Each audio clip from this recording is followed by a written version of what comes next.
રાજકોટ જિલ્લાના ધોરાજી ઉપલેટા વિધાનસભાના 2022ના આમ આદમી પાર્ટીના ઉમેદવાર વિપુલભાઈ સખિયાએ આપ્યું રાજીનામું।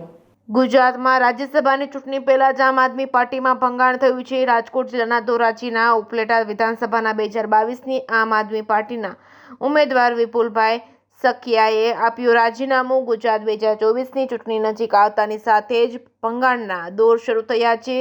2022 વિધાનસભાના ઉમેદવાર વિપુલભાઈ સખિયાએ આમ આદમી પાર્ટીના પ્રદેશ અધ્યક્ષ ઈશુદાન ગઢવીને મોડી રાત્રે પાર્ટીમાંથી રાજીનામું ધરી આપ્યું હતું। ઉપલેટા સર્કિટ હાઉસ ખાતે વિપુલભાઈ સખિયાએ પત્રકાર પરિષદ બોલાવી ભૂપત ભાયાણી અને સાથે અન્ય કાર્યકર્તાઓ સહિત 3 તારીખે ભેસાણ ખાતે ભાજપમાં જોડાવાની જાહેરાત કરી છે। Reporting by Arshi Ahir, Upleta. હું વિપુલ સખિયા 2022 વિધાનસભાના પૂર્વ ઉમેદવાર ધોરાજી ઉપલેટા આમ આદમી પાર્ટી। ગઈકાલે રાત્રે મેં આમ આદમી પાર્ટીના પ્રદેશ અધ્યક્ષ ઈશુદાનભાઈને મારું રાજીનામું ગઈકાલે રાત્રે આપ્યું।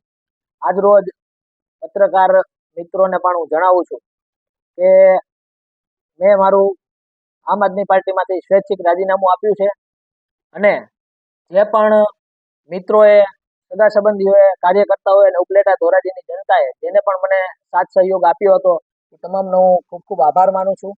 અને ચૂંટણી પહેલા પણ સતત સવારથી સાંજ સુધી હું મારા મત વિસ્તારમાં પ્રવાસ કરતો હતો અને જે પણ ગામના પ્રશ્નો હતા એ પ્રશ્નોને લઈને રજૂઆત કરતો હતો અને તાત્કાલિક ધોરણે જેટલા પણ પ્રયાસો થતા હતા એનો હું નિવાળો લાવતો હતો।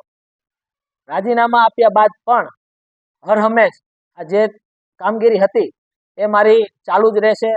અને ખાસ એ જણાવવાનું કે આવનારી 3 તારીખે ભેસાણ ખાતે સવારે 10 વાગ્યે ભારતીય જનતા પાર્ટીના પ્રદેશ અધ્યક્ષ આદરણીય CR પાટીલ સાહેબ, પ્રદેશના ઉપાધ્યક્ષ ડોક્ટર ભરત બોગરા સાહેબ, રાજકોટ જિલ્લાના પ્રમુખ અલ્પેશભાઈ ઢોલરિયા તેમજ રાજકોટ જિલ્લાના મહામંત્રી રવિભાઈ માકડિયા અને ઘણા બધા સંગઠનના આગેવાનો સાથે ભૂપતભાઈ ભાયાણીએ જે રાજીનામું આપ્યું હતું તે પણ ભાજપમાં જોઈન્ટ થવાના છે અને એમની સાથે હું અને મારા સાથી મિત્ર આંદોલનકારી જસ્મીનભાઈ હિરાણી, ઉપલેટા તાલુકાના આમ આદમી પાર્ટીના પ્રભારી દિલીપભાઈ ફળદુ તેમજ આમ આદમી પાર્ટીના ઘણા બધા કાર્યકર્તાઓ અને હોદ્દેદારો સાથે અમે ભારતીય જનતા પાર્ટીનો ખેસ પહેરીને નરેન્દ્રભાઈ મોદીના હાથ મજબૂત કરવાના છીએ।